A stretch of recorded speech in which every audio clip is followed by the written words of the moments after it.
So creativity and evaluation is what we're talking about today. A little bit of an overview of what we aim to get through in this session. So we're going to start with a little bit of an activity around disrupting existing evidence. So thinking about the place and position of creative approaches and whether you've come across them before and where they sit in a hierarchy of evidence, if such a thing exists.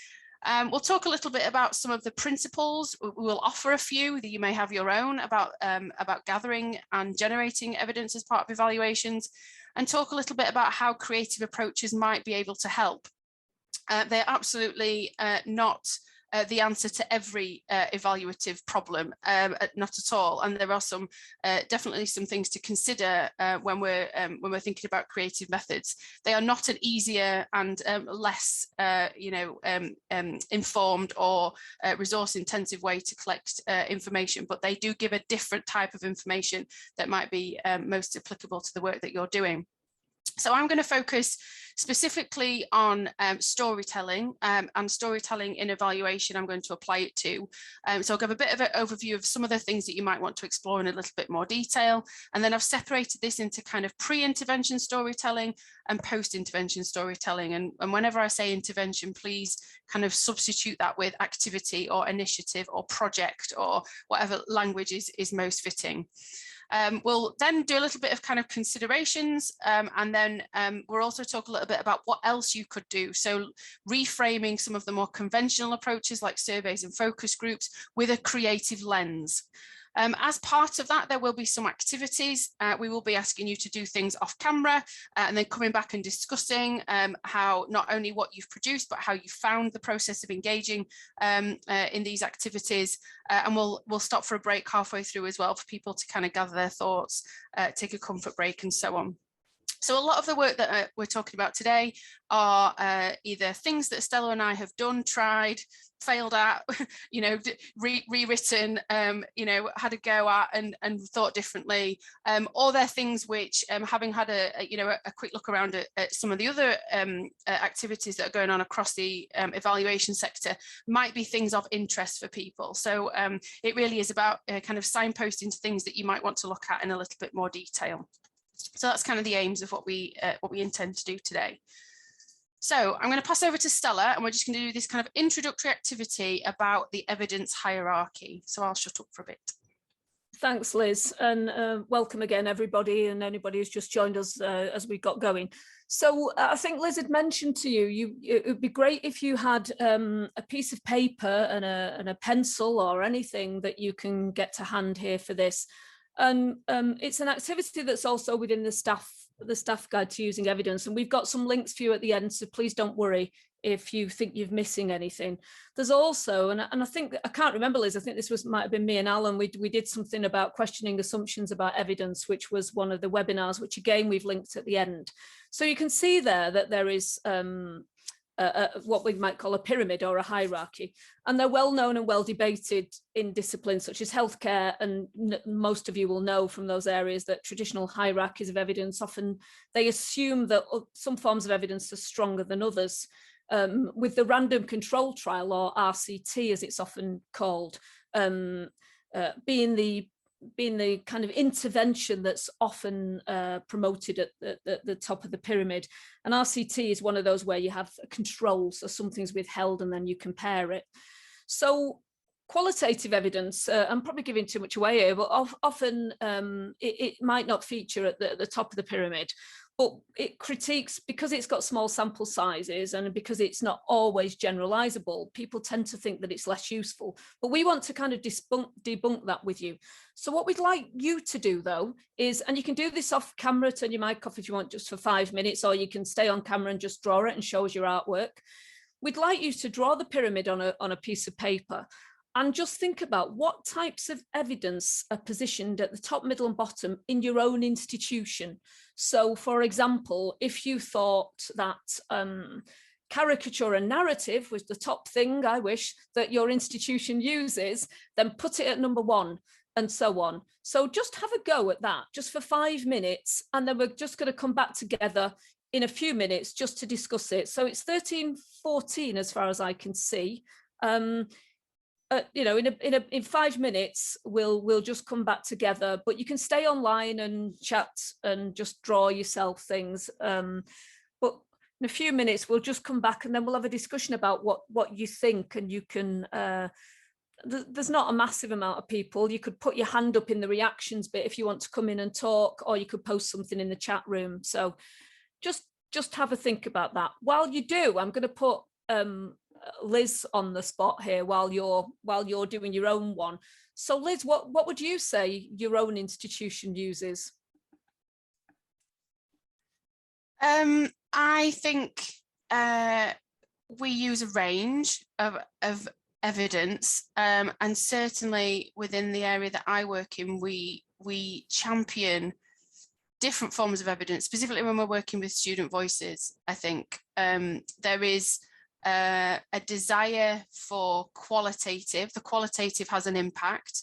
I've just done some analysis of a really short targeted survey that we've done for students who are in a particular pickle with their timetables, and it's it's something that we want to explore. And some of the responses that the students have provided are difficult to read. So some of that qualitative evidence does have an impact, but what we're often asked to do is analyze that qualitative data quickly and at the same level of speed as you might be able to pull off a graph from an Excel spreadsheet. So I think some of the qualitative evidence does have an impact. But I think sometimes the time it takes for that to be analysed appropriately and then distributed to those that might want to hear it does sometimes cause us a challenge. Yeah, and I think in my own, just while people are finishing off that, no pressure, you've got 2 and a bit minutes left. In my own organisation, I think we're slightly further back in that we tend to have a lot of what we call pulse surveys, where people just plonk stuff onto either staff intranet or student site, and people have to immediately respond. There's usually only 1 or 2 at the most questions with just some categorisation. And I think probably they're at number 1, if I'm being honest. We have a lot of those where they're snapshot, episodic. They kind of test the mood, I suppose. And I'm not saying they're not useful, but we have a lot of those. The second thing we probably have is ye olde survey, and maybe focus groups fall into that, particularly around marketing, around student experience. And then in our own research centre, which is just getting going, we're trying to address what might ordinarily appear in many people's triangle, without giving it too much away, as the kind of qualitative, the more slippery. And I'm sure some of you on the line have already come across this, but if you haven't, have a look at the work that Alistair Robertson et al. Did on intangible evidence and assets that I think QAA Scotland absolutely promoted and sponsored. It's really helpful stuff because it actually gets to the heart of some of this stuff around what's meaningful for people. So that would technically, in my institution, I suppose, although I think it's moving, fall into number 3, not because it's not significant, but possibly because it's, like you say, Liz, it's more difficult to process, I suppose, and extrapolate. So yeah, how are we all doing? Anybody looking up yet at the screen to let us know you've finished? Looks like 1 or 2 people.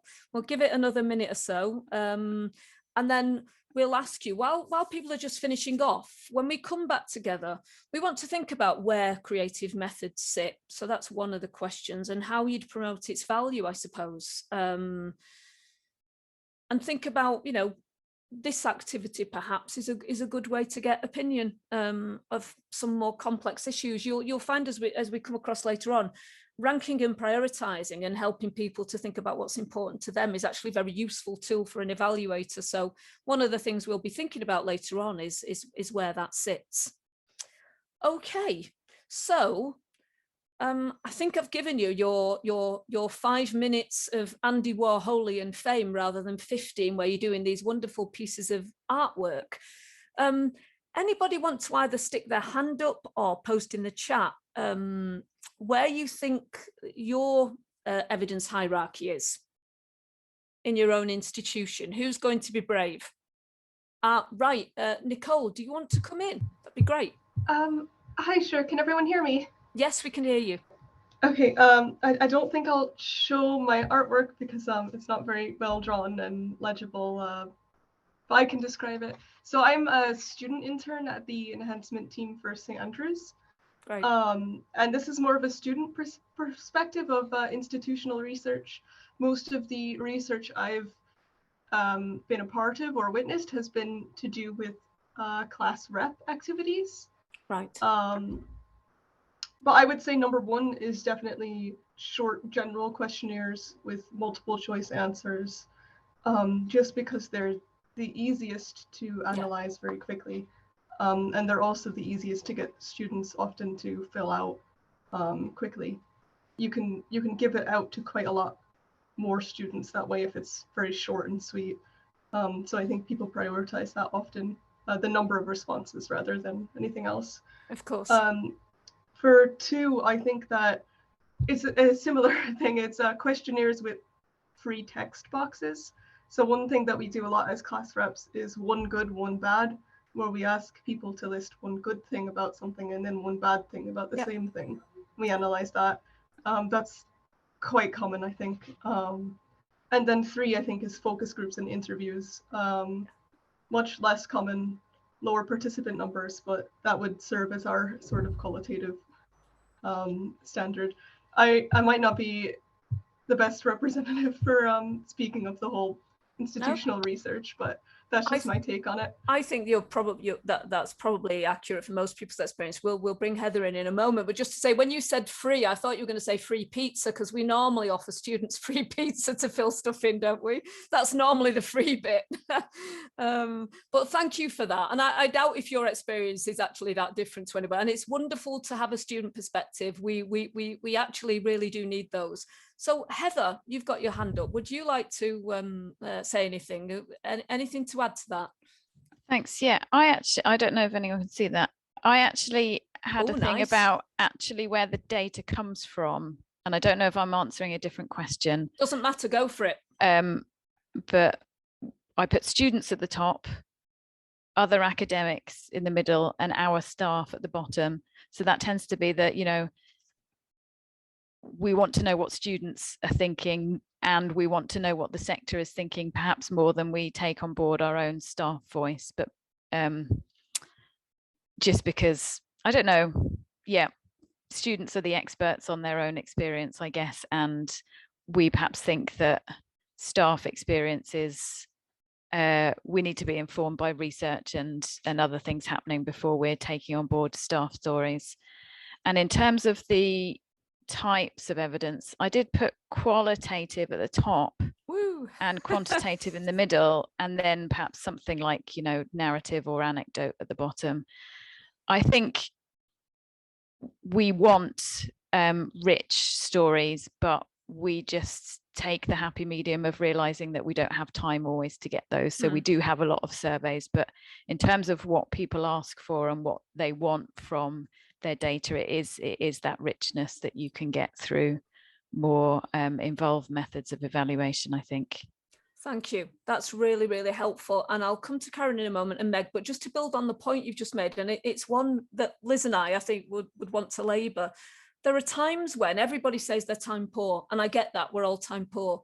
However, the point you've just made is really important in that sometimes we have to do this thing of going back swimming downstream to be able to go upstream. And actually, sometimes taking time to deliberate over findings actually saves time later, because what you do is you start to get more nuance, you start to get things to become more effective because you've actually taken the time, and then you implement those things which then stop the same problem reoccurring or make something better. So I'm just planting that there, that although qualitative work takes more time, I would argue on occasion, on lots of occasions, it can actually be equally, if not more effective. But I am biased, so I will admit that. Karen, do you want to come in, please? Yep, so I was just realising, I think I answered a slightly different question as well. So I kind of thought about the data sources that we take most seriously as a university. And I think the ones I prioritise are the ones where we can get national benchmarks. So there's a lot of analysis that goes into NSS, PTES, PRES, league tables, so you can actually see where you are against everyone else. Sure. Slightly less into sort of the student evaluations and and things like that. And then even less into things like peer review from academics to other academics and focus groups. And so I think the university as a whole takes the data sources that are kind of public far more seriously than those that are very private. Yeah, that's a really good point. And often that's linked to reputational enhancement, isn't it? And you can understand why there is that pressure to actually really focus on that. Thank you. That's great. Meg, do you want to come in and then we'll wrap this bit up because we've got a lot to cover and I'll get shouted at from Liz. Yep, I just wanted to say that my background is business. And I found it quite difficult. We're the same. Surveys are at the top. I had said external data because there's a lot of reliability depending on the source, for example, HESA. Sure. And focus groups last. But where I found the difficulty is in using the qualitative data. When I was doing the Athena Swan submission, I was faced around this sort of, Vice Chancellor's executive group with a lot of STEM background people. And they did not want to use qualitative. You can't say that. How do you know that's just one person's experience? Well, yeah, it is, but it's their lived experience. And so it illustrates the data. And it was really, really difficult. And so for that reason, like I say, my background is business, so I'm equally adept at using at doing qualitative as I am at quantitative. But I find it very difficult to get people with particularly a STEM background to appreciate the benefits of a mixed methodology. Yeah, that's a really good point. Thank you. And there's no right ways of answering this. I mean, you can look at this as where does the data come from, or you can look at it at the types of data. It really doesn't matter. So we've got a lovely cross section of lots of things there.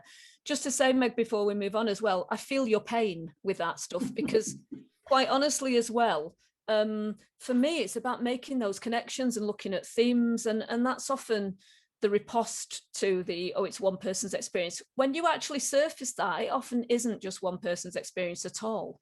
There's lots of other people, but I'm sure we'll probably come back to this as the session unfolds. So that's brilliant. Thank you, everybody. And if you want to continue posting any of your thoughts in the chat, please feel free to do so, because it's an ongoing dialogue, hopefully. Thank you, Stuart. I can see your stuff there as well, and we'll pick some of the debate up as we go along. Right, Liz. So this is still me, I think. So with this one, it was just a reminder, really, of the guiding principles for when you are actually using whatever evidence you're using, and what we should be thinking about. So you can see there, if you've got any more ideas about this, please do write them in the chat. But obviously, we want evidence that is innovative, because if we don't look at the innovative forms of gathering evidence and we don't look at innovative notions of evidence, then we're still going to be this, doing the same kind of 1930s dance where we just keep going around the dance hall and falling over. So we need that. We've got the dialogic. We need to have that discourse and allow people to actually, debate, contrast, disagree. That's all good. We need to have that dialogue, because out of that comes new stuff and becomes engagement. We need it to be empowering. One of my pet hates is when we ask people for data and we don't really explain what we're doing it for, why we're doing it, why do we collect this data on people. So we need when we're collecting evidence, it not only does it need to be an empowering process where we shouldn't be excluding people by the way we design it, but it should also be empowering so that people know when they're giving this stuff that they know that they're giving it for a reason.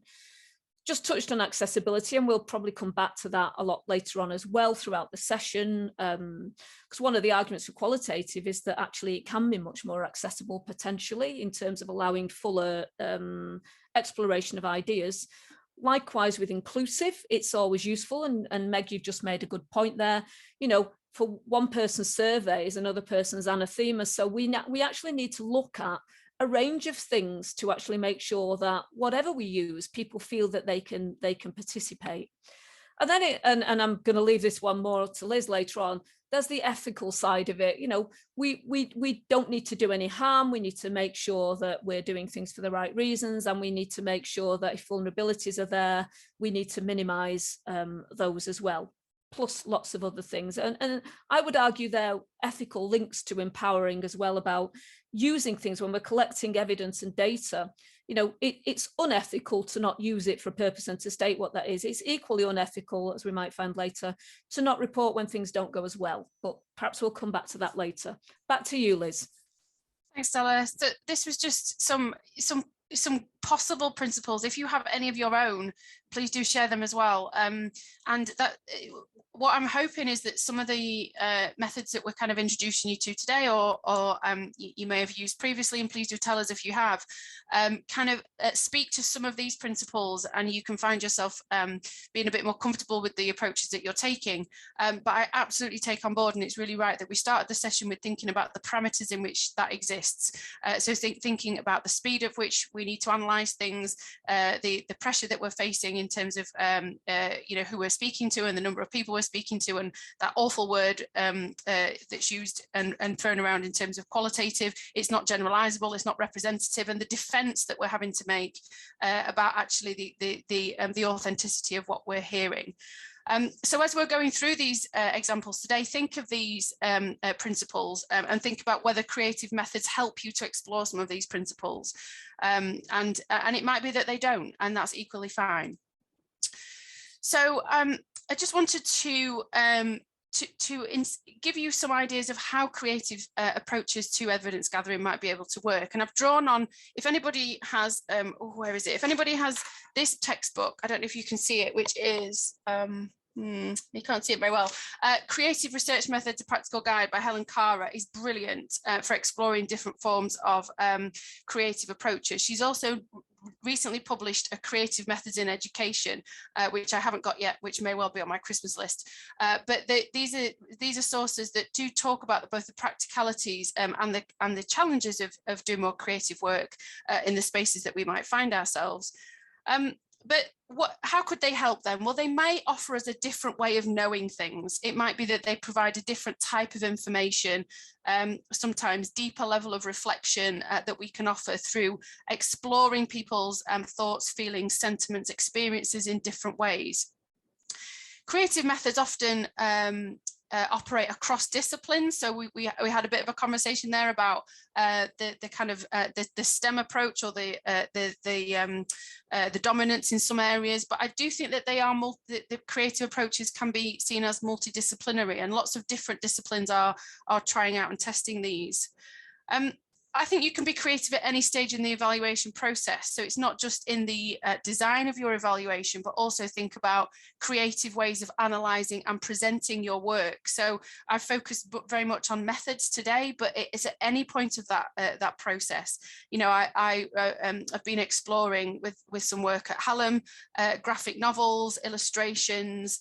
You know, Stella and I have also worked with, and Stella's done videos and animations, lots of different ways of presenting findings as well, which is also considered to be creative. We all struggle with participation, I think, when we're doing institutional projects, and how to engage our participants in our work, and creative approaches can be fun and engaging if we if they're done in a way that's delivered effectively. But with all that in mind, what you need to be aware of is that the approach that you take to exploring your information must be appropriate to what you want to find out. So we have to rationalize the method that we use, and often, and sometimes, you know, I have a tendency to do this myself. I want to test the method rather than explore an area with that method, and that's slightly different.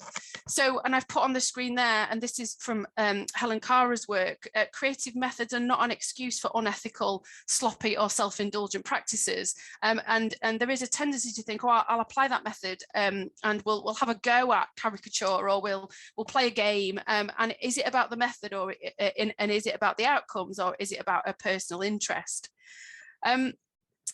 Creative is not necessarily better, and we'll talk a little bit about this today. Conventional methods have their place, and it links to the very last point on the screen, that actually sometimes creativity can be intimidating for participants, and it's really important to think about how this is pitched. So this is not necessarily an easier way. It does require some investment in planning and so on, and we will talk a little bit about that.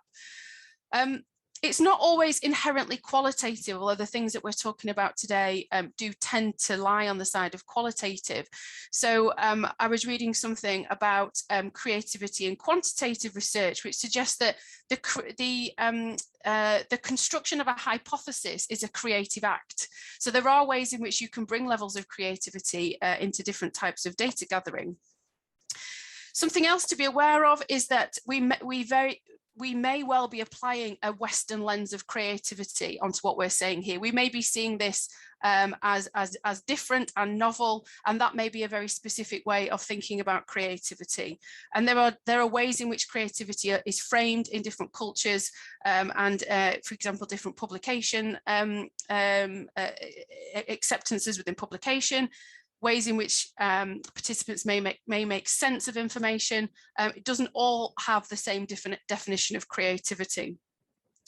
So I'm suggesting that these approaches need a little bit of thought. They need maybe a bit of piloting and testing, and I think finding the space to play and to test and to challenge different ways of working, in safe spaces before you utilize these participants is something that's really important. The other thing that somebody once said to me at a conference when I was looking at creative methods is about the resources that you use in data collection really does represent the investment and the investment in the participants. So this was a session particularly on art-based methodologies. And the leader of this session said, I bring the best quality crayons and the best quality pastels and the nicest paper, it's because that shows that I'm invested in the method, and I really want the people to feel that this is an important method to engage in. This is has been an investment in the quality of the resources that you're using as well, and I thought that was quite a pertinent thing to mention. So there's some of the things to think about at this point in the process of what you might want to be embarking on and what you might want to consider. I'm going to focus a bit more specifically on storytelling. I think storytelling has a place in evaluation, specifically if you're wanting to think about why you're doing something or whether something has had the change that you had anticipated. A story can be quite useful. Now, some people have talked about and used the word narrative, and very much the kind of narrative lens or narrative inquiry, narrative analysis are terms that you will find associated with storytelling as a methodology. Stories don't necessarily have to be written. They can be visual, they can be audio, they can be multimodal, so have more than one of those types of modalities within them. And there are different things that you can do depending on who you're working with and what you want to hear, I think. The kind of phrases that you might hear specifically linked to methodology around types of story, vignettes has an element of storytelling, whether they're true to life vignettes or, as Stella and I have done, fictionalized vignettes, where we've taken data and we've created vignettes for discussion, and that creates an anonymity to the story that we're creating.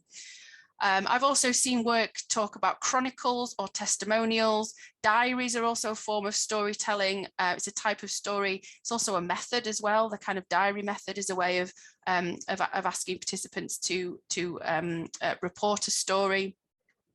And for those of you that might be working, I know that there's a theme in the enhancement work around anti-racist practices and decolonising the curriculum. There is a body of literature linked to critical race theory around counter storytelling. So the opportunity to empower and amplify stories which are not normally heard and are not often told. So it's a challenge to those deeply entrenched narratives, specifically around, for example, racial privilege and other areas of protected characteristics. So if you're interested in that kind of work, there is a body of literature that you can tap into around counter storytelling that's really, really interesting perspective. In terms of types of method, I'm going to talk a little bit about a couple of these today. I'm going to talk a little bit about stories of change and the most significant change technique, and a little bit about digital storytelling. But there are other methodologies that you might want to look at. For example, story completion. It's not something that I've ever done, but I've always been quite interested in trying, where you create, you invite participants to complete a narrative. So you create the first aspect of that narrative, or it's called a stem, I think. So it's part of the story. And then you ask participants to complete that story and carry on that storytelling. And it's a way of exploring what might have happened or how they relate that to their own experiences. Portraiture is quite an interesting arts-based ethnographic approach, draws on lots of different methodologies to create portraits or stories of experiences for participants. Life history interviews is another way of narrating, change over time, through an interview technique. So it does draw on some of those more conventional methods, but has a specific narrative element to it. So I am going to talk a little bit about, as I said, story of change, most significant change technique, and digital storytelling. And this will involve a little bit of activity as well to get you to think about what it feels like to be a participant in a storytelling activity, and how that might feel different to some of the things that you might have already experienced, such as the surveys and focus groups and so on. I'm a big believer in participating in creative and innovative research to understand what that feels like as a participant, or at least having an opportunity to discuss and reflect on that at some point. So I'm going to start off with a story of change. It might be referred to as a theory of change. Some of you may have come across this before, and I'm not going to spend too much time talking about it, only to mention that storytelling can have a place before you do anything. So before you have designed a project or designed an intervention or thought about an activity, you can start to narrate what you think might happen. So you can talk about and logically plan a pathway through of an individual, a student, a staff member, an institution, and how you think that your activity will impact on their development. So how that change will occur. And what you can see there on the screen is a theory of change is essentially a description and illustration of how and why a desired change will happen in a specific context. And it's very much about narrating this before and during. It's iterative. The thing that you might be implementing takes place. So very much that kind of narrative understanding of how and why you want to do what it is that you're planning to do. Often a theory of change, a story of change is developed collaboratively. It's very difficult to do on your own, actually, and I have tried, but it can be a participatory approach, bringing stakeholders together to look at different views as to how something can be designed and what you think the impact of that design might be. So it encourages teams to share an understanding of the project aims and hopefully make that project eventually more effective, because you've managed to consider some of the challenges and implications before you've managed to implement that project. So that's just one way of storytelling at the point of design, and I think it's a useful thing to do. It looks something a bit like this. Which looks horrendous if it's the first time you've ever seen something like this, and completely overwhelming. But I've added the happy and smiley faces. So what you can see on the screen, this is something in relation to well-being volunteering. You could narrate a path through for an individual. Let's say it's a student. You've got a student on the left-hand side here who is volunteering with a group, a club or organisation. They will be thinking about at that stage what their individual circumstances are, how much time they have to offer, what they think that volunteering is going to do for them. And then thinking about those mechanisms of change.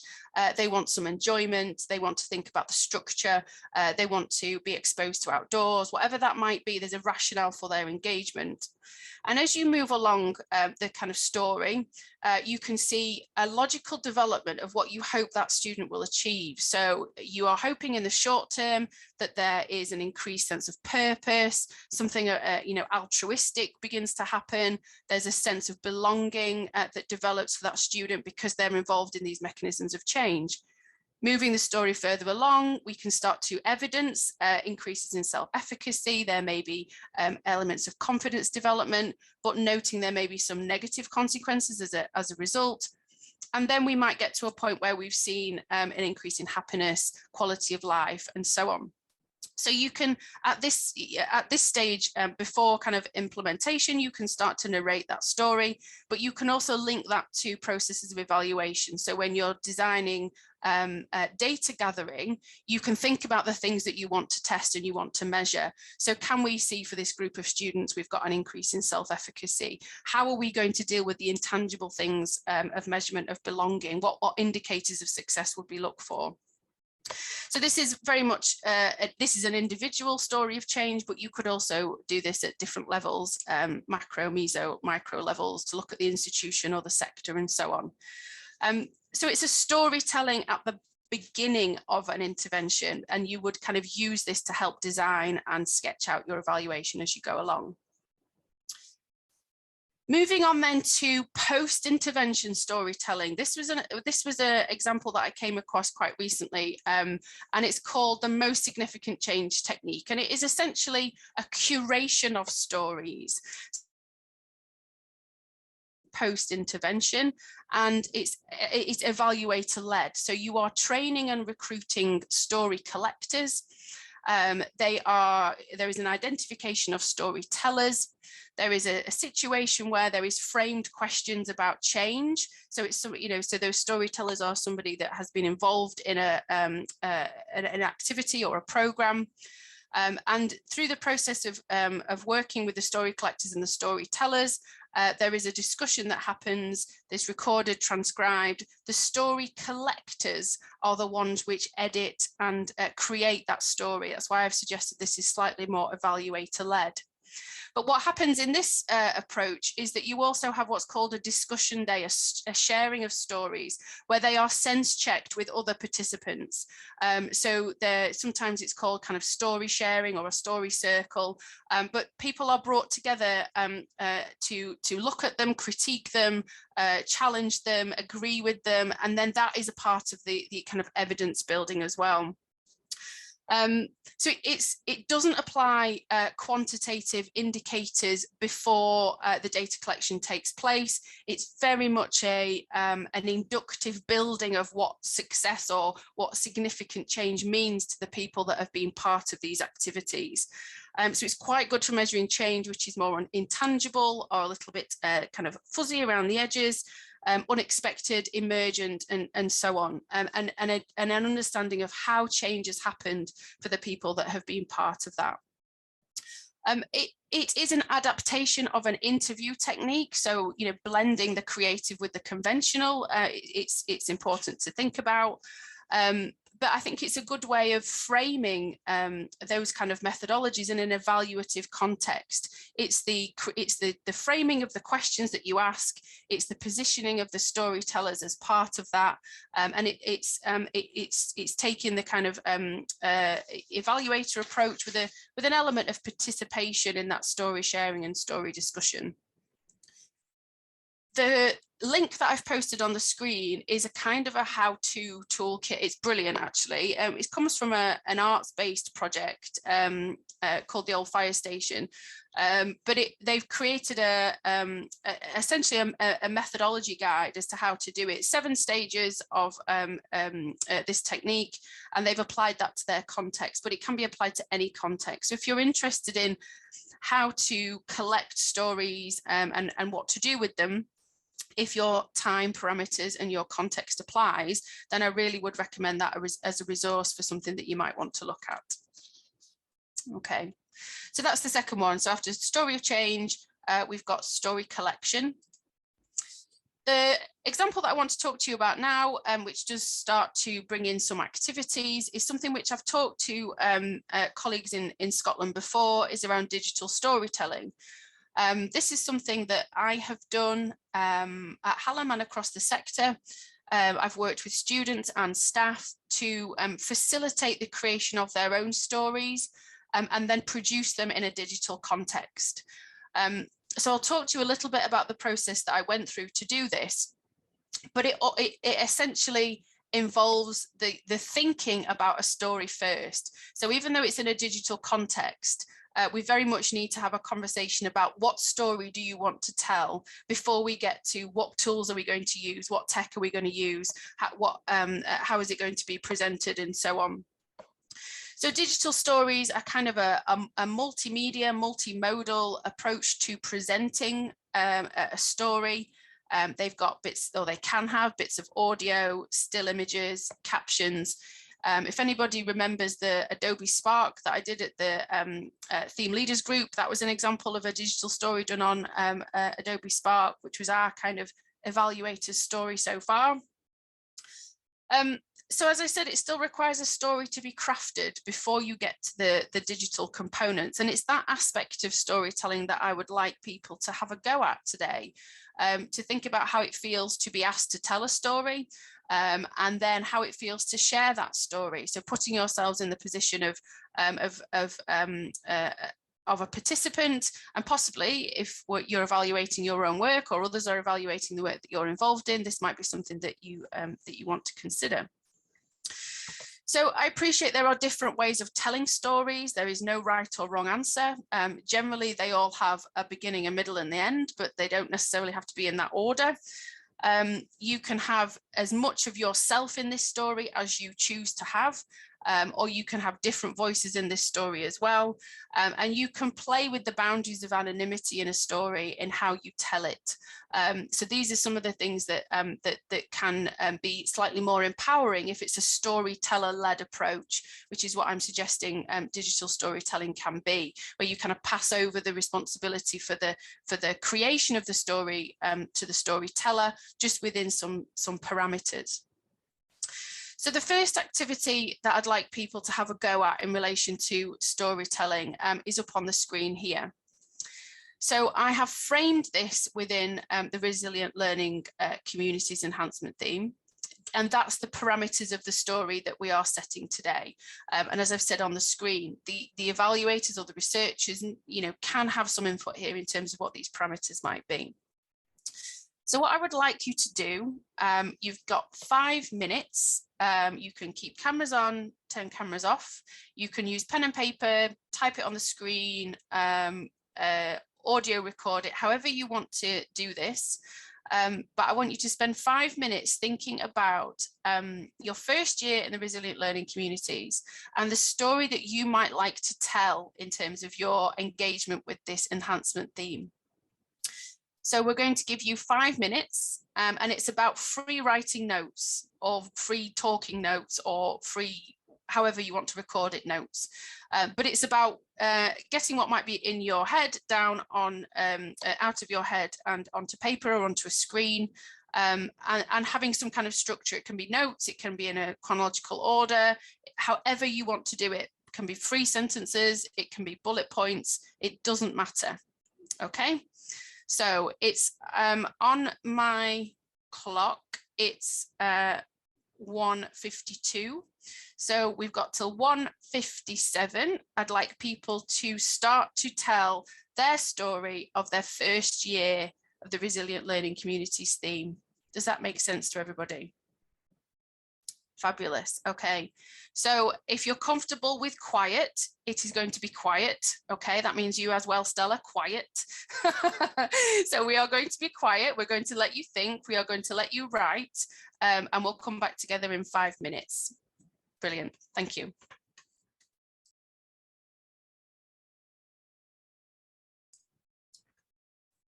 Okay. So I'm hoping that people have managed to write or collate something, specifically around your first year with Resilient Learning Communities. If I was doing this methodology with students, I would probably do this. I have done this online actually, but I would probably do this in a room. We would spend 5 minutes writing and talking and thinking about the stories, and this would be a preliminary exercise before we got onto the process of digital storytelling. So this is an activity that I would do to kind of stimulate that discussion about the storytelling.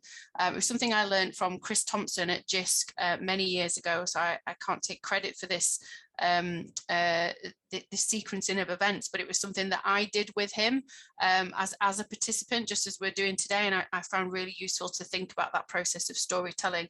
I think telling a story then helps you to think about how others can do that as well. So hopefully you have either written down or in some form some kind of story that you might like to tell. What we're going to do now is have a short break, and while we have that short break, these are the kind of things that I want you to think about. So I want you to think about why you've chosen the story that you've written about. I want you to think about who's in that story. Is it just you, or are there other people? Are there other organizations within it? I want you to think a little bit about how you feel about telling this story. And that may depend on what's in it, and the kind of events or experiences you've included within it. And you know, continuing this kind of ethical line of questioning, I want you to think about if there's any risks in sharing these stories. So what we're going to do is have a 10-minute break, and then when we come back after that 10-minute break, we're going to put you into pairs. So you can talk to another person about the story that you've written. Obviously, you are in control of this story. If you've written something down that you don't want to share, then you are in control of that. You can edit and amend as you see fit. But it's to get you into that notion of being not just a storyteller, but thinking about how far that story goes, and who would you want to hear it, and what you would like to happen as a result of that. So Claire, I think we're going to have a 10-minute break now, if that's okay, and then encourage people to come back into this room, and then when they return back, we're going to put you into breakout rooms. Is that okay with everybody? Okay, fantastic. So it's 2 o'clock now. So at 2:10, we'll come back and we'll start the story sharing element. Okay, thanks. Okay, hopefully everybody is on their way back and you've managed to have a bit of a break, have a little bit of time for reflection, thinking about your story or not. I had to go and get the washing out. That's what I did in my 10-minute break. Okay, so we've explored a little bit about why we might use storytelling and how we might go about that. And we're currently in the process of thinking about how it feels to tell a story.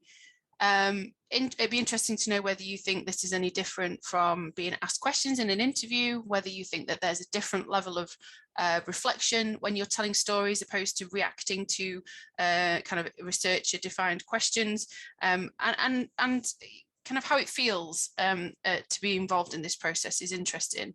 And I am interested in the kind of the positioning of yourself in these stories and how you might have edited that. And you don't necessarily have to share that, but it's an interesting point for reflection. So if you are at the point where you have decided to tell your story, or you're thinking about how you might edit it to tell it, or you want to talk about the fact that you don't want to share it, whatever it is that you want to now do, we're going to do in pairs. So as I've said on the screen, I would like you to try and tell your story to another person. It doesn't have to be verbatim in terms of what you've written, but I want you to kind of get the kind of intrinsic qualities of that story across to the other person. And I want you to reflect on how you felt as a storyteller. And I want you to ask the listener to reflect on how they felt as you told it. And the purpose of this is around the levels of comfort in storytelling and thinking about how this may take a part of your research and evaluation processes. And those kind of ethical dimensions of that storytelling can be both empowering, as we talked about, but depending on the story that you are telling, can also you know, have elements of distress to it. So researchers need to build in processes for storytellers as well. So hopefully I've chosen an element of a story today that doesn't elicit that form of distress, but you never know in these situations. So what I'd like to do, Claire, if that's possible, is to pair people up. You'll be in your breakout rooms for 10 minutes. You've got 5 minutes each as storyteller and listener, and then we'll bring you back together in a room and just kind of, as Stella did before, ask for kind of volunteered points for a discussion. Would that be okay to set that up now, Claire, please? Yeah, I've got everything set up, so I'm just about to press the button and everyone will go into a room with someone else. There's one room with 3 people, just so with numbers right, and I've set the rooms up to last for 10 minutes. Thank you, Claire. So brilliant. I will send everybody off now. Okay, so I think most people have found their way back to us, which is great. Hopefully you managed to spend a little bit of time discussing what I've called on the screen as the boundaries of sharing. Does anybody want to volunteer a thought on either crafting a story or sharing a story, and how that might feel the same, no different, not a problem, or something else. Anybody want to? Nicole, tell us your thoughts. Hi, yeah, so I had some technical problems in the breakout group, so we continued on our storytelling via the chat. Okay. But I was surprised that I felt a lot better about the storytelling after listening. So I thought that my story would be kind of different than everyone else's, as I'm a student intern. And I was a little bit embarrassed in telling it for that reason, because I thought it would not really be applicable. But I found that the other person I was sharing to actually had a lot in common with my story. We had a lot of similarities, and it made me feel a lot less embarrassed about telling my own story. So I found it really, really helpful to hear other stories. Great, thank you, Nicole, and thank you for sharing that. I think it's a really important point, and if we go back to those principles at the beginning of the presentation where we talked about the kind of inclusivity approach and the notion of being empowering, the point in a lot of these activities that I'm discussing is there is a point of sharing, whether that's in a story circle, as they might talk about with digital stories, or the discussion group that I talked about with the significant change approach, but the hearing of others is part of that process. So the development of what's important, of what impact might be, of what changes occurred for others, the similarities, the differences, is part of that. And sometimes with more traditional, more conventional qualitative work, we might not do that. We might have a member checking, which sounds much more formal, but that opportunity to learn from others that might have been involved in the research process or a similar experience to yourselves, I think that's really interesting. So thank you for sharing that. Anybody else want to talk a little bit about their story or their sharing? Heather, thanks. I found, well, I just launched into writing and I didn't really think too much about what I was writing. And then I found that what I'd written was quite personal and maybe oversharing, because I hadn't really thought about telling it to anyone else. So when I did go to do that, I didn't read everything out because I wasn't comfortable in sharing all of that. So I suppose that made me reflect on, if we're asking others to do this in an evaluation process, you know, that's to be mindful of that depending on the topic. Because I didn't really know that I'm talking about feeling a little bit stressed by aspects of the work, and I hadn't really thought about that until this very moment. So it kind of can come on people as a surprise. Yeah, absolutely. So thank you for sharing those reflections with us. And I totally agree. It's the boundaries of comfort in relation to sharing. And I think sometimes, and some of the literature discusses the storytelling as a deeper level of reflection and generates things that you might not say in response to a question answer that you're asked in an interview, for example, or that you might not do as part of a focus group. But the boundaries of what you want to share is something that you can personally manage. And that process it's an interesting process. I've absolutely done the same thing. I've written something, and then when I've gone to share, I've edited it, you know, and I've moderated it in some way, which is also an interesting part of the storytelling process. Okay, is there anything else to share, or I'll move on to the next bit? We can come back to some of these things at the end as well. Okay, so as I said, this is something that I would do as part of a storytelling session with students or staff. I've done it where we've explored the boundaries of sharing and what people want to say and how they might edit that, or play around with anonymity as part of that as well. The next point in digital storytelling specifically, when we're taking the story that you've written in your free notes into a digital format, would be to do something like storyboarding. So thinking about how you craft your story and how you're thinking about you want to present it. So as I've said before, you know, you've got aspects of that, but they don't need to be in the same order. You might be segmenting it into different screens. You're sketching out how you want your story to be told. And again, this is an activity that I would do in the same session, where we'd have gone through that process of story writing, story sharing, and then structuring the story. So we can think about how it might be in production. And it is literally a case of handing out a handout that looks like this and asking for some sketches. What generally happens at this stage is people get eager to start producing something. And often we move on to the next stage of digital storytelling quite quickly, which is absolutely that we would find a tool, a bit of software that works for people. I've had students use and staff use Adobe Spark. Some people have story told through PowerPoint. You can kind of animate on PowerPoint now and have a recording over the top. We're all very used to that now with our recorded lectures and so on, I'm sure. We've had students use software called Powtoons, which is more animation based. But whatever is easy to use and comes quite naturally to the storyteller is something that you might want to use. And with digital storytelling, there's also a process of finding images that represent parts of that story. So again, it's thinking about potentially what an aspect of that story represents. So through your kind of keyword searching, you're thinking about a period of your story. And as Heather said, you might think of a keyword such as anxiety or stress, or it might be the impact of what you've written that you want to represent visually. So there's another level of reflection that takes place when you're generating images to represent the sequencing of the story and how it progresses. And then you might audio record over the top. You might not choose to do so. So we've had people that haven't. They've kept themselves very anonymous in their stories. They've thought about presenting it quite neutrally without a voice, but with some captions, for example.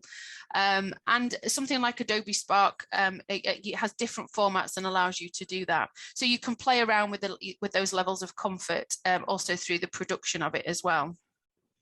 So in some of the projects that I've done, we've had a sample of digital stories that people have at that point decided that they were happy to be part of the research. There are some people who go through the process of telling the story and then say, actually, no, I don't want it to be part of the research. This has been quite cathartic and empowering for me, but I don't want to now pass that on. And that's totally fine if you think about the boundaries of ethical practice. So we've had a selection of digital stories, and then we need to work out what they mean as researchers and evaluators. And this is probably the point which I've paid the least attention to, and I've definitely started to pay more attention to it. And it's the analysis of it. So what do you do with a multimodal kind of story? Do you apply the kind of principles of narrative analysis? Do you look at that by themes? Do you try and do a content analysis of screen by screen? Do you look at the transcript? There are different ways of doing it. The way I did it most recently was kind of a thematic approach to each digital story, and we did it with 2 independent researchers, and then we came together to provide an overview of what we thought each story was telling us. But there are different ways you can play around with processes of analysis, depending on how much time and resource you've got for that period of the research or evaluation. But it's important that it's given that kind of attention. So that's really an example of digital storytelling, and as one aspect, one way of capturing digital stories as both an evaluative tool. What's the change that's happened? What's the impact that it's had? Can you think about it in terms of your experience? It's just one tool that you might want to explore, and I've got some resources for that at the end. So before we move on to Stella talking a bit about conventional methods, these are some of the considerations of storytelling that I just wanted to highlight to you again. It's important to think about who storytelling is appropriate for. It might be that there are aspects of your student body or your staff base that are not normally heard through conventional methods, and that might be because the approach is not attractive to certain participants. It might be because they think that their voice is lost through conventional methods, and it might be that you can reach out through different types of creative methods or storytelling to access different aspects of your population. You may think about collecting stories over time to document how changes occurred. So looking back at a story that you told in your foundation year or your first year of study, and how that might have developed, and how your experience might have developed into second and third years of study is one example. There are some considerations here that that move on from that to think about some of the challenges of storytelling as opposed to those kind of opportunities. If anybody has come across again the work of Adichie around the danger of a single story, the fact that stories can include dominant stereotypes, there might be stories that are louder than others, and how do you account for that through your processes? It's really important that we as evaluators think about not reinforcing cultural norms or otherness through the stories that we tell, and that we try and consider and avoid the celebratory, the sentimental, the nostalgic, and the offloading of guilt through stories, which doesn't actually get us to a point of understanding how things could change or we could impact on behaviour. So the kind of diversity of stories that we gather or that we facilitate, the opportunities for sharing, supported sharing, and we facilitate that and manage that opportunity for a challenge. And sometimes the distance in a story collector rather than a storyteller can help us deal with some of these issues.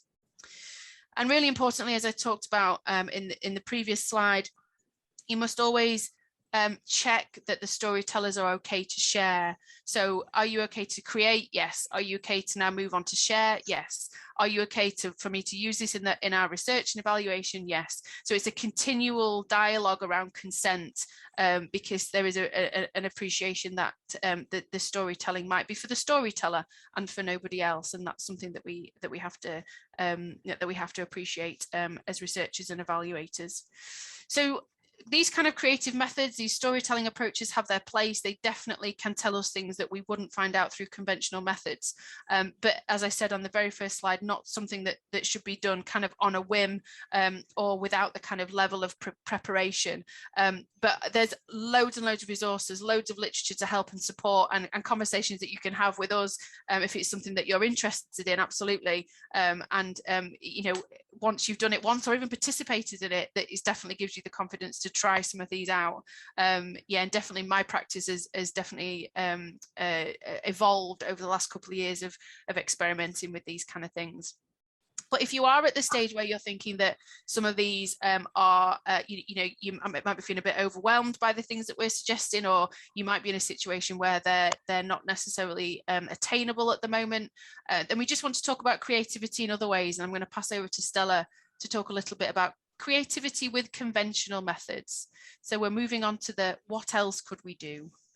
This is it's really ironic that it's me discussing conventionality and creative methods. But basically, just a thought when Liz was talking then as well. Having sorted a few things out for a potential house move, it is amazing how both the visual, the kinesthetic, the things you find, and then you look at them and then you reflect on what changes have occurred. It's really powerful. And in a way, I think there's more work to be done around longitudinal stuff here, because you mentioned it earlier on, Liz, about this way of working, because it's actually accessible, and you as the viewer, if it's your control over the viewing and what you viewed previously, it's quite a powerful tool. When you get to share it, I think is more challenging, and Liz has alluded to some of that stuff. So that's great. So what we're going to do now is, until the end of the session, is very briefly, we're going to talk about some creative approaches, and in a moment Liz is going to signpost you to some further creative resources. But this next bit is about you thinking about what you already use and whether we can offer you any more support about maybe taking those ideas and using them differently. And this isn't to patronize you. Lots of you might already be doing the things we're suggesting. So we're going to throw some ideas at you, and hopefully there'll be a few minutes as well, because I'm going to romp through it at the end. But basically, we'll then ask you if any of these chime with you and whether you'd like any more on them. So I'm going to pass briefly back to Liz to explore this, and then we'll get stuck in. Yeah, really quickly, there's a great evaluation toolkit for anybody that's interested in creative evaluation. It's from kind of an arts background, and they talk specifically about the fact that questionnaires, tick box, traditional interviews might not give the level of reflection or recollection or imagination that we might require for evaluation, and it might be too easily led by the people who are designing and delivering. So if you are interested in looking at other creative methods, which might be a bit more attainable than some of the really kind of detailed storytelling stuff, have a look at this toolkit. They've got drawings, scrapbooking, theatre, evaluation circles, Marmite lines, they call them, where you put the kind of the agree and disagree, and you physically move people in a space. There's kind of symbolism, there's poems. It's all kind of rated. Some of it's age appropriate, so it's working with younger children, and it's context specific. So they've given little icons to show the context specific nature of some of the things.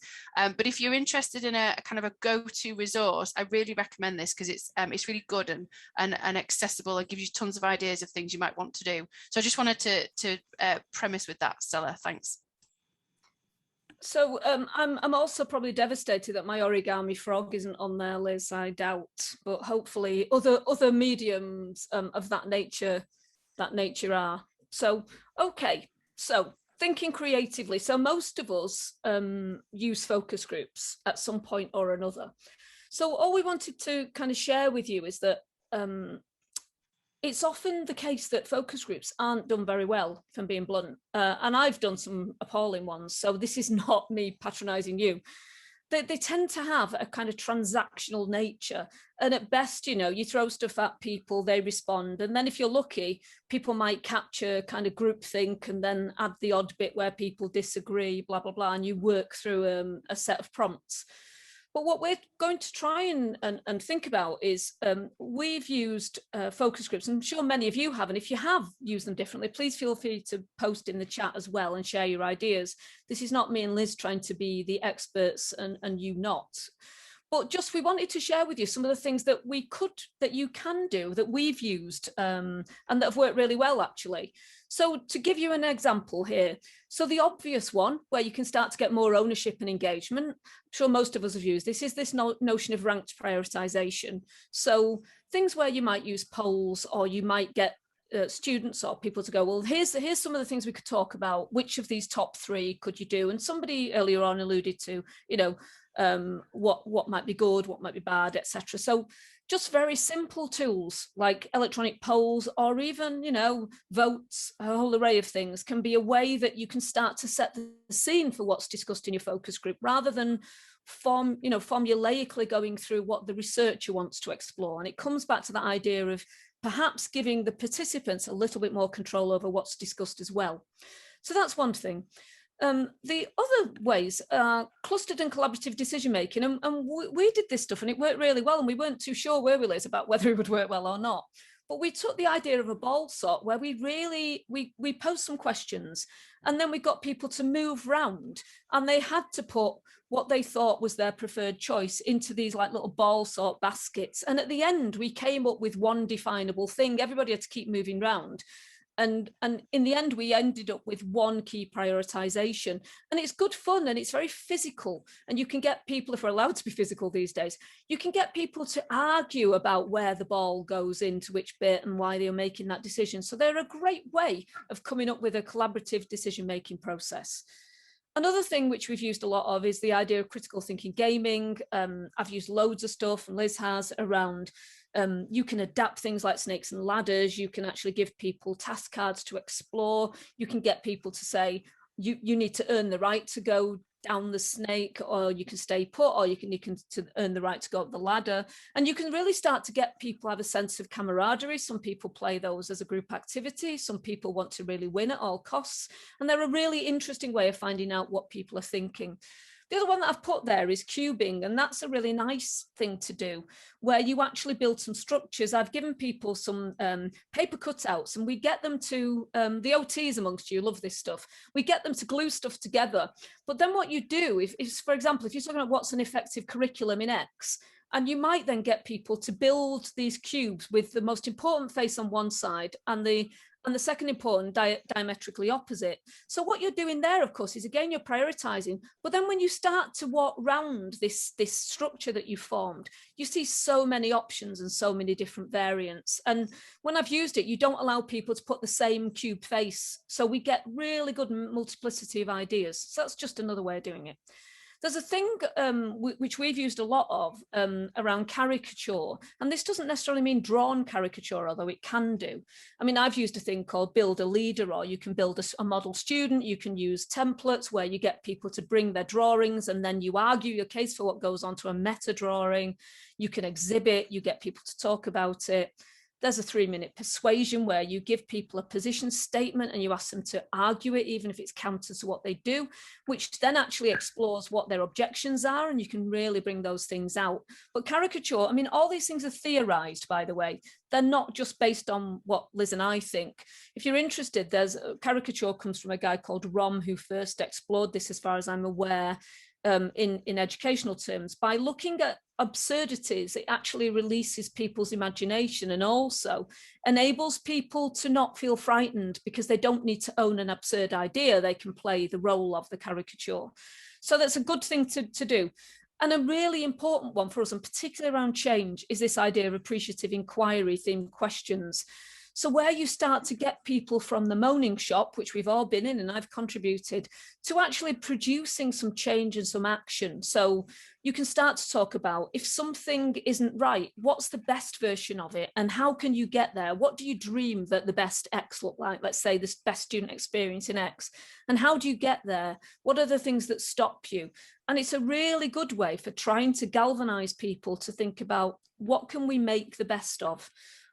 So there are just a few things that, and you might already be aware of those, they're just a few things we've used, and your focus groups can look completely different to the normal bit of somebody standing there and writing it down and just eliciting what I've called a transactional you say and we might do approach. It takes a bit more planning, but you actually do get much richer data and much more ownership and active engagement. So that's how you can kind of energize your focus groups. And I'm sure lots of you have done that. Do you want to move to the next one, Liz? So, because I want to leave some time for you to tell us what you think. So surveys. Now, the big question that will always be from Liz and I, and we're not against surveys, is why are you using a survey and could anything else be better? Because surveys by their very nature can be incredibly useful, but they often are the default position where people actually don't really think about why they're using them. It's just same old, they've always been done. If you are going to use them, we've got several resources and things that you need to think about. And we developed in some of our previous work, and this is drawn all from evidence, and there's lots of these out there, what we called a survey research design checklist. So if you convince yourself that a survey is the right thing to do, there are these questions that you might want to consider. So you can see there, what about access? Are things embedded? We've found that often, it's quite unsurprising that if something isn't within, say, a subject area for students, they're really disinterested. Who's it promoted for, and for whom is it for? So level of support, is there a visible offer of support? How do you manage consent? How do you actually look at any pre-survey discussion that people might want to have? Incentives, we spoke earlier about pizza. We've seen some things where, because the survey has been flawed to start with, it doesn't really matter what you throw at people, they won't participate. It's got to be meaningful. You've got to think about timing. You've got to think about the why of what you're doing. There is, believe it or not, an optimal length, which is 13 minutes for any survey. That's the broad-based analysis, that after 13 minutes, you're starting to think about your holiday, where you're going, your shopping, what you're having for tea, whatever. So it's really crucial that you actually think about that. You think about piloting. The delivery design impact is so important as well. How you deliver and what you deliver is so important. Along with that, information fatigue and timing. Where do you put it in a student life cycle or a staff life cycle for that? Mid-survey prompting, do you remind people, shelf life of anything, question wording and ordering. Is it intuitive? We've got some work that's been done on cognitive interviewing, which, if you're not familiar with it, it isn't what it sounds like. It's where you actually get people to actually think about the wording as they speak it, and somebody gives you an instant response. And it tells you whether what you think you're asking is actually meaningful to the person, not just whether it's valid in a scaled and kind of an analysed way, but whether to that particular demographic, that population, it is meaningful. Is it unambiguous? You know, is there any room for manoeuvre there? Or do you deliberately want to get variation of response, in which case you can design it in a certain way? Layout, design, filtering, navigation, who's it for? What does it look like? Is it accessible? How do people with vision impairment, for example, analyse a survey? How do they access it? What do we do? Some people might not want to answer certain things. Does it exclude them? We've all been to something where you can't continue because you haven't filled a field in that you don't want to fill in. And then reporting and debriefing, which links to Liz's concept of ethics, you know, engagement post-completion. It's something that we don't always do very well. That idea before about, you know, why are you using it? People should know why results are being used and extrapolated, and then how they're driving forward policy or whatever the use of that evidence is. So we can do lots of stuff around that as well. That, you know, even a simple survey is actually often done incredibly poorly because we don't really fully think about those things. And we've actually looked at, you know, what the evidence says, and the evidence will evolve over time. But that again is something where we could, if people are interested, we could help support you to really energize the way you use surveys more effectively. And equally, we'd be really interested in hearing from those of you who think that you've already done that really well and have lots of exemplars to share. Because one of the things that we want to do as evaluators is make sure that capacity is built, including ours, around what's new, how we might go about evaluation, and how we might capture evidence. So just a few things there. But what we'd really like to do, if you can move to the next bit, Liz, is what next from you? So we can do further workshops, by all means. We can reprise what Liz has just gone ahead and done. You could try it. You can come back and tell us. We can do other things.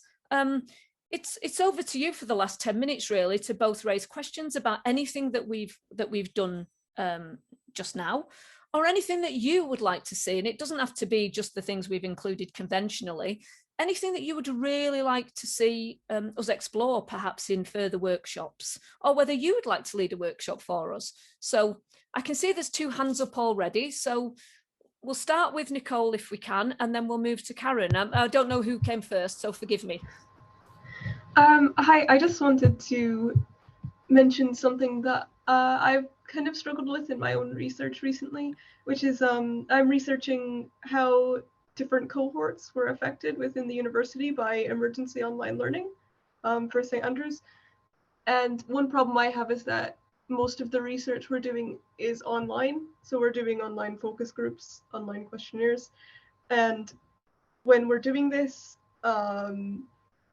the participants who tend to want to do an online focus group are the ones who tend to have certain opinions about online learning and certain experiences. If someone hates Microsoft Teams, they're not going to be open to doing a focus group online.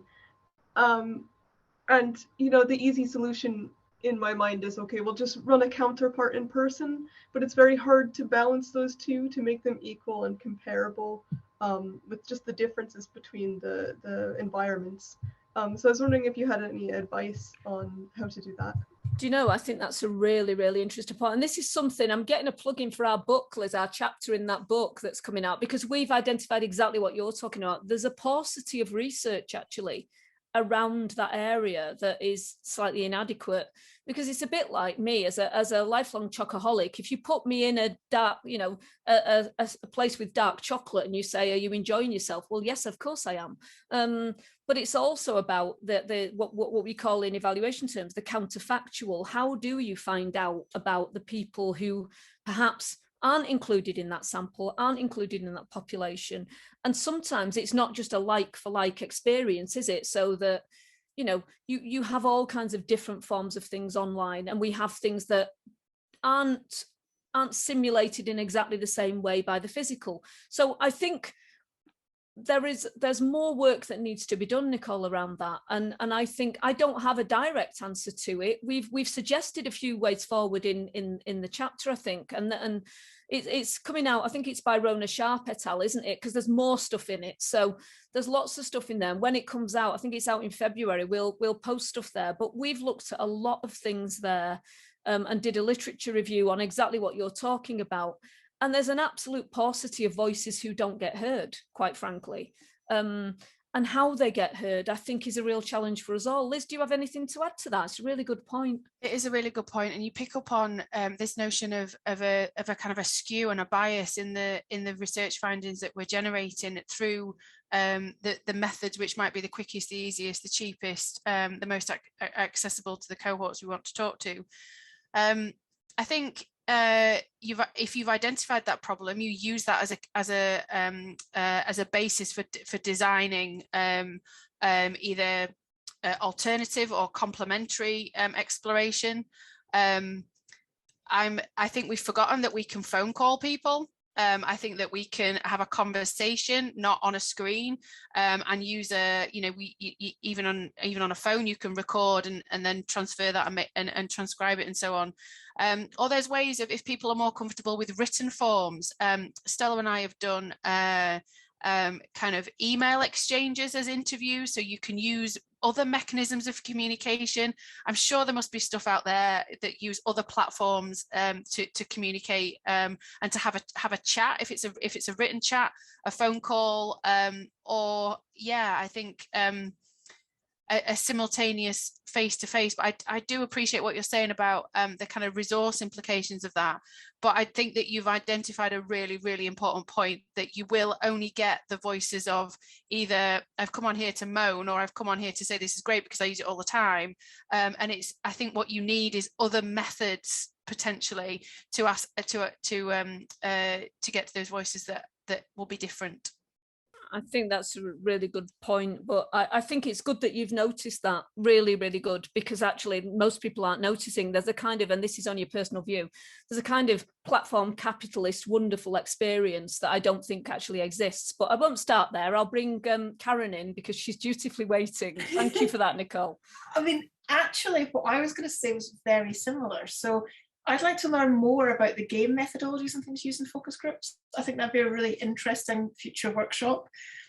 Last week, I was asked to lead on behalf of the institution focus groups around our student attendance system, which is basically not working for quite a lot of our students.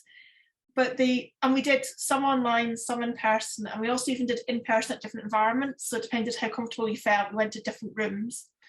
But we still got the people who were unhappy. And I reckon that actually about 50% of the university students are probably quite happy, if I'm honest. And what we got some really good narratives about why they're unhappy, that we can use for communications and fixing the projects. We learned a lot. But I was really aware, for the poor IT guys who were saying, listen to this, they weren't getting the positive voice at all. So I think as focus groups, that's something I'm kind of aware of, is it'd be quite good to think about how do we, and I kept on saying, but what are the good things? And you didn't get any back. So how do you get that more positive narrative when you've got a group of people that have really come along because they're unhappy? And I think that's often the case with like student focus groups. Yeah, you know what, Karen, I think that's a really good point. I mean, the way that Liz and I have tackled it before as well is we've used that appreciative inquiry process, but still allowed for the moaning, but we've actually controlled the moaning and gone, yes, we can't do anything about it now, but we'll note it and we'll learn from it. And I think you make a really interesting point there. I mean, the other way of doing that as well is, and I forgot to mention this, when we've used appreciative inquiry, we've started with what is global good practice? We've gone, what's global good practice about? Belonging or whatever. And how does that translate in your context at the University of Dundee, for example, or Staffordshire or wherever? So it starts people on a basis of, do we have that good practice? If not, why not? And how do we get to it? It kind of skews it a bit. It's not wanting to hear dissension, because we need to hear it, but it's not having it totally dominated by it as well. I mean, we can think about doing some creative focus groups along those lines as well, just to give you some examples of how we do that. Yeah, I think examples would be really good. Also an offer, if it helps, I seem to have become a university Mentimeter expert, which is actually why I was running these focus groups on how you can use Mentimeter both in the classroom and online. So if I don't know how many universities actually have Mentimeter licenses, but something we've gone into Dundee quite a big way. And if anybody would like to learn Mentimeter, I'm very willing happy to rerun the workshop that I've already ran in Dundee several times for people. I think you've just nominated yourself. I don't think anybody will disagree there. We use Mentimeter as well. And one of the things I'd like to speak to you outside of this workshop is how you get, when it's projected, how you actually make sure that people who don't know their name's going to be up there actually manage that, because I've seen it done really well and I've seen it done really badly as well. So that would be great. Thank you, Karen. Any more? Any more for any more? I think we've got 2 minutes. Anything to wrap up from you, Liz, or from Claire, and how we go forward? I've just popped something in the chat for Heather. Was it Heather? Yeah, around short-term impact. And I've just used that little distinction that I use when I'm thinking about different kind of outcome and impact measures, which is short-term awareness. Do people know? Does it exist? Are people signing up? Has there been engagement? And then moving on to the kind of medium term, are we seeing a change in people's behaviour? So are we noticing that whatever it is that they've signed up to is having some impact on their practice or on their experiences, or they're thinking, feeling, acting differently? And then you kind of link to that longer term impact. So I've just popped something in the chat about that differentiation. I don't know if that's helpful, Heather. Can I also just say, Liz, that because we've taken it down now, but there's all the linked resources on the PowerPoint at the end as well, isn't there, from you? So, yeah, I did take it down, but I will send the slides round.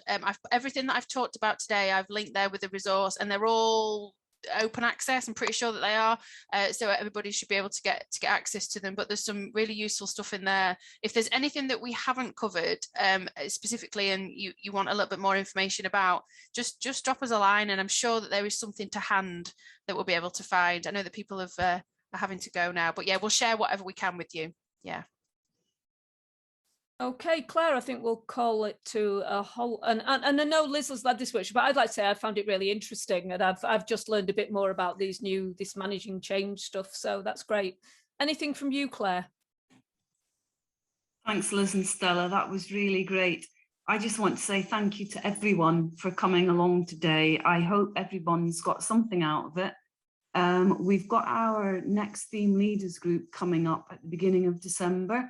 So I just wonder if it's something we can maybe have a chat about amongst TLG members. We have something that we call an air and share session.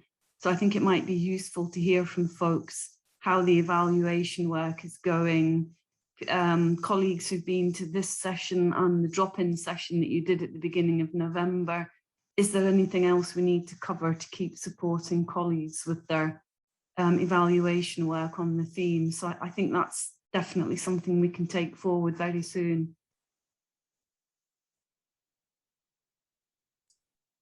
Yep, no problem. Good idea. Yep, thank you for that, Claire. So I think we'll depart. We will. Thanks, everyone. It was nice to see everyone. Thank you, everybody. Thanks for your engagement. See you soon. Bye-bye. Bye.